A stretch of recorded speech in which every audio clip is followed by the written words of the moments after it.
Vamos a dar inicio en este programa de licenciatura en estudios religiosos al módulo Textos fundamentales del pensamiento religioso oriental, segunda parte. Iniciaremos con la primera unidad, Textos del cristianismo primitivo. Les recuerdo, soy el profesor Patricio Ibarra Ugalde y trabajaremos juntos en este tema. La primera unidad tiene como objetivo que ustedes puedan identificar y explicar en términos generales las fuentes orientales de la doctrina cristiana. Para lograr este objetivo, vamos a partir recordando algunas ideas generales para situarnos en el contexto. Voy a precisar dos o tres ideas muy amplias y muy generales, solamente a modo de recuerdo. Primero, recordar que el cristianismo, como sistema de pensamiento religioso y posteriormente como ya una religión en desarrollo y formación, nació en Medio Oriente. Medio Oriente entendemos, como podemos ver acá, los territorios que actualmente ocupan Israel y Palestina principalmente. Recordamos que en estos tiempos de la génesis del cristianismo, la zona constituía una provincia del Imperio Romano. Es decir, el desarrollo del cristianismo como religión está bajo un contexto de ocupación y dominación de una potencia superior, lo cual ayuda a explicar muchos de los conflictos que se generaron en esta época. Desde aquí, desde esta zona, se extiende hasta el resto de Medio Oriente, siendo la zona de Siria particularmente un segundo pilar de apoyo para su desarrollo. Luego se extiende a Roma y desde allí al resto de Occidente. Importante, estimados alumnos, cuando hablamos, ¿no es cierto?, de las fuentes orientales, siempre tenemos que recordar que el cristianismo nació en Oriente. A partir de las enseñanzas de Jesús, confluyen elementos del pensamiento religioso judío. Siempre es importante nuevamente recordar que Jesús era de linaje judío, nació en un territorio judío y se desarrolló en una cultura judía. Estos elementos del judaísmo se van luego mezclando con elementos de otras fuentes como el pensamiento griego neoplatónico, lo que llamamos en general los helenistas, fruto también de la influencia de la cultura griega en la zona. Estas dos grandes corrientes que van en constante pugna, poco a poco van definiendo y estructurando lo que conocemos como la primera etapa del cristianismo, o cristianismo primitivo.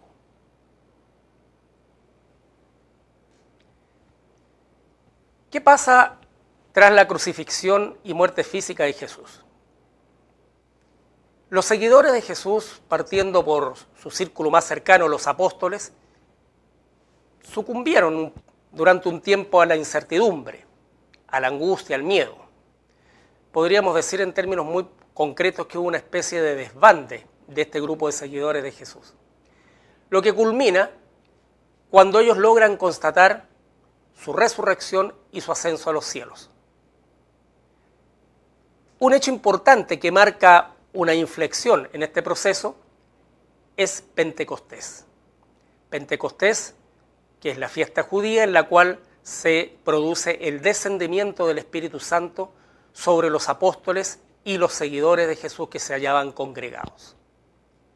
Este hecho muy destacado en las Santas Escrituras determina de una manera muy fuerte lo que es el nacimiento espiritual de la iglesia como tal, es decir, la iglesia entendida como una comunidad de creyentes. Sus seguidores más inmediatos comenzaron a propagar sus enseñanzas y a formar pequeñas comunidades que constituyeron el germen, la semilla del cristianismo como lo entendemos hoy.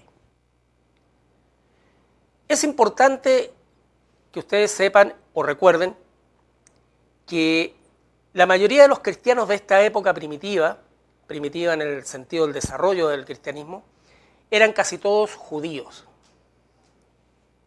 Les recuerdo nuevamente, el cristianismo nace en un contexto religioso y cultural judío. Y estos seguidores habían aceptado a Jesús como el Mesías el Mesías esperado por el pueblo judío, y también incorporando el concepto de hijo de Dios que aporta Jesús en su mensaje. Por lo tanto, inicialmente a este grupo se les veía como uno de los tantos movimientos que pretendían renovar el judaísmo desde el interior. Se habla mucho en algunos escritos históricos de la época de una secta judía, los cristianos como una secta judía. Ellos formaban pequeñas comunidades y durante algún tiempo se mantuvieron ciertas prácticas religiosas judías, como la circuncisión y las oraciones en el templo. Aquí yo quiero marcar claramente un punto que es bueno para el análisis, en el sentido de que el primer gran conflicto ideológico o doctrinal dentro del desarrollo del cristianismo se produce precisamente entre quienes ven a esta religión como un perfeccionamiento de la religión judía y por lo tanto dirigida solo a judíos, y quienes con una mirada más amplia extienden el concepto, ¿no es cierto?, del cristianismo a todos los hombres en forma universal, es decir, a los pueblos paganos de la época. Esta controversia que se resuelve a favor de la segunda postura determina en gran medida lo que es el surgimiento explosivo del cristianismo y su difusión por el mundo. Y es por eso que cuando la predicación sale del contexto y del círculo, ¿no es cierto?, de los pueblos, de los territorios judíos, y llega, por ejemplo, a Antioquía, en Siria, marcamos en el párrafo anterior que fue uno de los pilares del impulso de esta religión. Acá en Antioquía los judíos eran una pequeña minoría. La gran mayoría no eran judíos, sino que eran paganos. Y el cristianismo prende muy fuerte entre estos grupos, lo que determina que la iglesia de Antioquía sea la primera que adquiere una verdadera identidad, pasando a llamarse sus seguidores los cristianos. Es en Antioquía donde se origina el nombre de cristianos a los seguidores. Bueno, ¿cuál es la relación de todo esto que estábamos viendo con un módulo que trata de tocar textos escritos del pensamiento religioso oriental? Durante todo este periodo, los cristianos que vivían en comunidad eran perseguidos. Luego de la muerte de Jesús, la persecución se intensifica de parte tanto de los judíos como de los romanos. Y por lo tanto, lo que encontramos son comunidades que funcionan bajo características de clandestinidad, de temor, con un lenguaje muy simbólico y con una tradición que se va transmitiendo en forma oral. En esa época no existían o no estaban totalmente terminados o escritos los libros del Nuevo Testamento. Para decirlo en términos simples, no había un libro, un texto guía sobre lo que era ser cristiano. En realidad, los seguidores de Jesús repetían tradiciones orales que corrían de boca en boca y testimonios de quienes habían vivido junto al Maestro. Esto es la tradición oral. Como todos sabemos, la tradición oral tiene un riesgo, que mientras el mensaje va pasando de persona en persona, también se va distorsionando. Cada persona va agregando de su propia subjetividad elementos al mensaje. Cada experiencia se reinterpreta de una manera distinta. Y por lo tanto, empezamos a encontrar un primer problema. Si había alguna escritura que seguían los primeros cristianos, como era lógico, era la Sagrada Escritura de los judíos, o lo que actualmente nosotros conocemos como el Antiguo Testamento. Los libros judíos guiaban a esta comunidad, particularmente aquellos que pertenecían a la cultura judía. Estos leían muchas veces estas escrituras para poder descubrir en ellas y comprender mejor el cumplimiento de las profecías en Jesucristo. Es decir, intentar descubrir en Jesucristo el Mesías del pueblo de Israel. Pero ¿qué pasa a medida que la iglesia se va universalizando? Que crece y que se expande por el mundo antiguo, que se hace carne entre los pueblos paganos, que se empapa de lo que es la cultura griega y de los conceptos neoplatónicos que surgen de los filósofos griegos.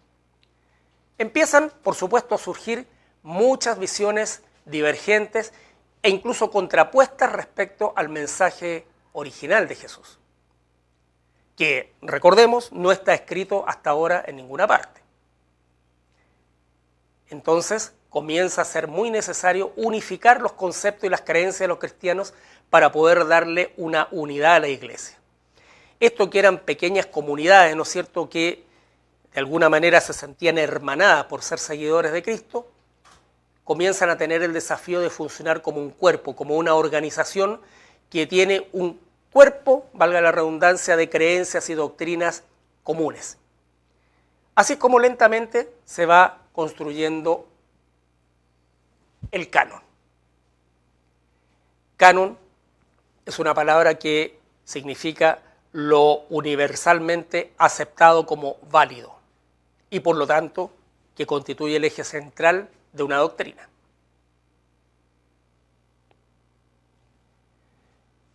Como es muy variada la cantidad de textos que se comienzan a escribir en diferentes partes de la zona donde se desarrolla el cristianismo, nosotros para esta unidad nos vamos a centrar solamente en tres escritos que han llegado, yo diría que en su gran medida, completos a nuestros días, pero también entendiendo que entre medio son frutos de muchas traducciones y muchas copias.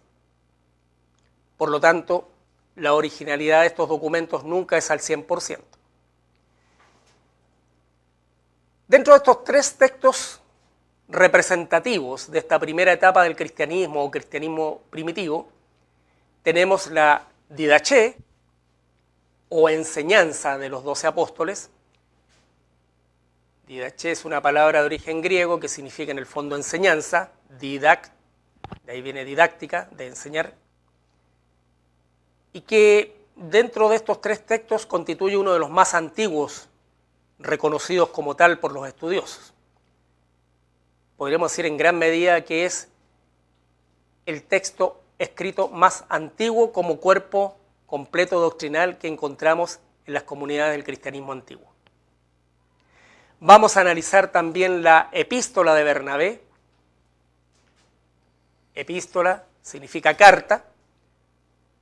Es una carta, obviamente una carta como documento literario, dirigida a nadie en particular, sino es una carta abierta, fundamentalmente a la comunidad de cristianos. Y por último veremos el protoevangelio de Santiago, que es un texto muy relevante particularmente en el mundo cristiano oriental, en las iglesias llamadas hoy día iglesias ortodoxas, porque da luces sobre aspectos que no se encuentran en el Nuevo Testamento. Son textos no tan extensos, que subiremos a la plataforma para que ustedes lo puedan leer adecuadamente, pero de los cuales nosotros vamos a enfatizar algunos aspectos. En esta unidad vamos a revisar cuál es el propósito principal con el cual fueron escritos. Hay muchos más. Podemos identificar al menos 50 o 60 textos, pero estos tres van a ser el centro de nuestro análisis porque apuntan a tres elementos fundamentales para constituir lo que hoy conocemos como la doctrina cristiana.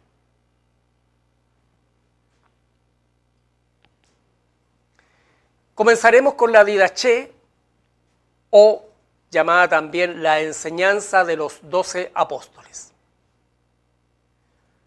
Se estima, se presume que este texto habría sido escrito más o menos entre el año 65 y 80 después de Cristo.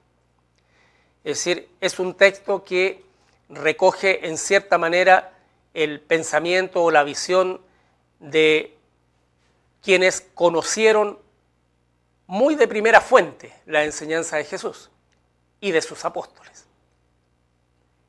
Fue encontrado este texto, y esa es la gran virtud, fue encontrado casi intacto en 1873 en Macedonia, cerca de Constantinopla. Hay monasterios muy antiguos que guardaron documentos y en esa zona se encontró este documento prácticamente intacto. ¿Cuál es la mayor importancia de este documento y qué hace que lo analicemos en primer lugar, constituye el primer catecismo escrito que conocemos. La Didache no es un texto doctrinal, así en profundidad, no establece una mirada teológica, ni es una historia de la vida de Jesús, sino que es un texto didáctico, como su nombre lo indica, que pretende enseñar la forma como practicar las virtudes cristianas, cómo practicar, ¿no es cierto?, los rituales, cómo ordenar un poco la práctica del creyente. Eso es un catecismo. El catecismo es un manual de enseñanza. Y cuando ustedes lo lean, se van a dar cuenta que muchas de las enseñanzas que un cristiano recibe hoy, en la actualidad, tanto en su formación catequística en la iglesia, como a través de las oraciones o a través incluso de las prácticas litúrgicas o sacramentales, reproducen casi textualmente lo establecido en este catecismo del cristianismo primitivo. Este catecismo es reconocido por los padres de la iglesia, algunos de los cuales vamos a ver en las unidades siguientes. Es reconocido con gran estima, se le cita mucho, se le cita como fuente de la enseñanza cristiana. Y a través de este documento podemos conocer cómo estas antiguas comunidades interpretaban las enseñanzas de los apóstoles y también cómo vivían en su cotidianidad, en su vida diaria. Este catecismo establece un código donde se norma o se regla la vida de lo que deben saber los cristianos para su enseñanza, cómo deben comportarse, cómo deben desarrollar sus virtudes para ser buenos cristianos. Es un texto interesante porque se utilizó mucho como un manual de instrucción a los paganos que se convertían. El gran valor de este texto reside en que nos proporciona datos extrabíblicos sobre las instituciones y la vida de las primeras comunidades cristianas.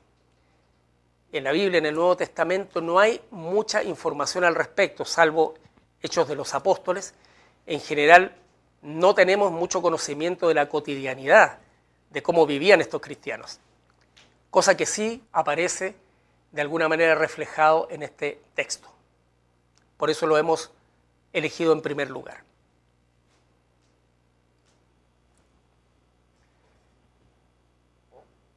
La estructura de este texto distingue 4 partes fundamentales.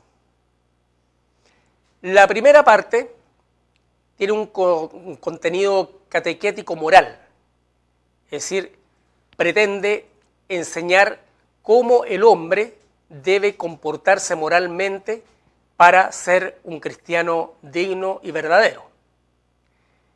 Y en este sentido muestra al hombre 2 caminos. Y quiero detenerme un poquito en esto porque aquí hay un fundamento importante de la teología cristiana. Los 2 caminos que muestra es el camino que conduce a la vida y el camino que conduce a la muerte eterna. El camino que conduce a la vida, obviamente de acuerdo a esta enseñanza, pasa por aceptar el mensaje de Cristo y ponerlo en práctica, por vivir en comunidad, por dar testimonio de fe de Cristo. Ese es el camino de la vida. Dicho de otra manera, ser un cristiano verdadero es descubrir la vida verdadera, mientras que el no hacerlo lleva a la muerte eterna. Aquí se utiliza un concepto bien interesante, el de la muerte eterna, que es un concepto antiguo. Acá todavía no encontramos, como ya ha avanzado un poco el tiempo, en otros escritos el concepto del infierno, sino que en el fondo el que no practica el cristianismo, el que no lo asume de corazón y lo incorpora a su vida, en el fondo va a ser una persona que no va a salir nunca del mundo de la muerte. Y por lo tanto, seguir las enseñanzas de Cristo y seguir los preceptos establecidos en este texto llevan a que el hombre cristiano sea una persona que descubre la vida plena. Esa es la primera parte que se distingue en este texto de la Didache. La segunda parte tiene un carácter más bien litúrgico y es en el fondo un verdadero reglamento, ¿no es cierto?, que ordena y, por decirlo de alguna manera, estandariza cómo se imparten los primeros sacramentos a los cuales accedían estos cristianos. Recordemos que las primeras comunidades que se formaron a la muerte de Cristo seguían más bien una tradición judía de oración, de lectura de escrituras en el templo, de ayuno, observación de ciertas fiestas. Pero el concepto sacramental se empieza a desarrollar posteriormente cuando se produce un poco esta ruptura con la cultura judía y el cristianismo asume que es universal y por lo tanto se libera de alguna manera de las tradiciones antiguas. Y en ese sentido el primer sacramento, el sacramento de inicio, de apertura, es el bautismo. Y el bautismo obviamente tiene diferentes formas y aquí se establece la forma correcta de ser impartido. Aquí se establece que el bautismo es por inmersión, siguiendo la antigua tradición, ¿no es cierto?, de Juan el Bautista. Se establece el ayuno, se reglamenta el ayuno, se reglamentan las oraciones y se crean oraciones, ¿no es cierto?, para que practiquen estos primeros cristianos. Y de alguna manera se establecen normas para la celebración de la Eucaristía. La tercera parte de este texto trata de la disciplina de la comunidad cristiana y de algunas funciones que en ella se deben cumplir. Por ejemplo, la celebración de las fiestas. Se instituye ya formalmente lo que es el domingo como el día sagrado, marcando inmediatamente un quiebre con la ley antigua que observaban los judíos el sábado. Y también, ¿no es cierto?, se de alguna manera ordena algunas costumbres que se espera que cumpla un cristiano, como la caridad, la hospitalidad y la corrección fraterna. Pasan a ser deberes cristianos. Y la última sección de este documento toma a partir de la exhortación de Jesús a vivir vigilante, en estado de alerta, a prepararse para la hora en que el Señor viene. Es decir, es de carácter escatológico. Anuncia la llegada nuevamente del Señor y que nosotros debemos prepararnos para su segunda venida. Un tema que posteriormente fue bastante desarrollado en la teología cristiana. El segundo documento que nosotros vamos a analizar en esta unidad es la epístola de Bernabé. Epístola, como dijimos anteriormente, es una carta, es una figura literaria como una carta dirigida a alguien. En este caso, la epístola no se dirige a nadie en particular y se le atribuye al apóstol Bernabé, compañero de Pablo. No hay constancia que él la haya escrito y es muy probable de que haya aportes de este círculo de compañeros del apóstol Pablo.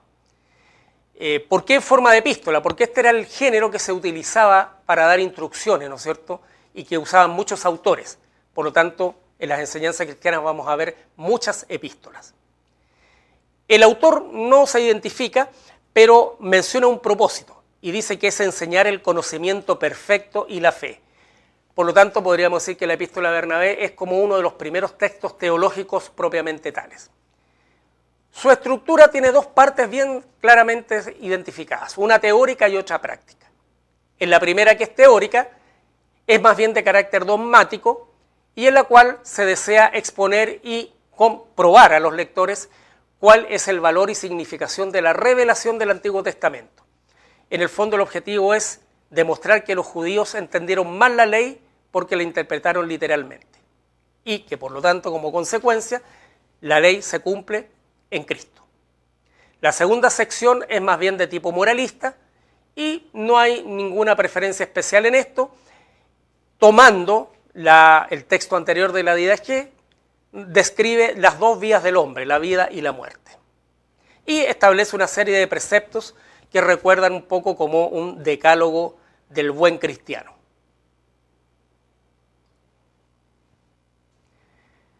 Luego tenemos el protoevangelio de Santiago.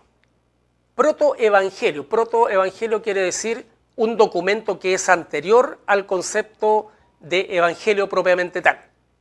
Podríamos decir que es como un antecesor de los evangelios. Este libro que se atribuye a Santiago el Menor, uno de los apóstoles de Jesús, también conocido como Protoevangelium, es un evangelio apócrifo, es decir, es un documento que no fue nunca reconocido como legítimo o original y que por lo tanto no forma parte del canon de evangelios cristianos. ¿Cuál es su importancia? Fue escrito más o menos hacia el año 150, es muy probable que hayan concurrido muchos autores en su confección, y está centrado en la infancia de la Virgen María y en el nacimiento de Jesús de Nazaret. En el epílogo se establece una autoría, dice, y yo, Santiago, que he escrito esta historia, y este párrafo se interpreta como Santiago el Justo, pariente de Jesús y apóstol, habría sido quien lo escribió. Estuvo muchas veces a punto y en la discusión para ser incorporado entre los evangelios canónicos, pero nunca fue aceptado, porque recoge una serie de leyendas que nunca fueron consideradas realmente como ortodoxas. Sin embargo, sí es un libro muy validado, particularmente hoy día en las llamadas iglesias orientales o iglesia ortodoxa. Puntos importantes que aporta este libro. Por ejemplo, el tema de la natividad milagrosa de María, la localización del nacimiento de Jesús en una cueva, el martirio de Zacarías, etc. Hay dos partes en su estructura, uno que se refiere a la vida de María hasta el nacimiento de Jesús. Esto tiene en el fondo una importancia y un propósito. Es de alguna forma una defensa, una apología de la Virgen María, de la figura de la Virgen María, que en los inicios de la comunidad cristiana fue muy cuestionada. Hoy día, siglo XXI, todo el concepto de mariología o concepto, ¿no es cierto?, de exaltación de la figura de la Virgen María, toma cuerpo y origen en este documento, donde uno de los grandes aportes es identificar los padres de María, Ana y Joaquín.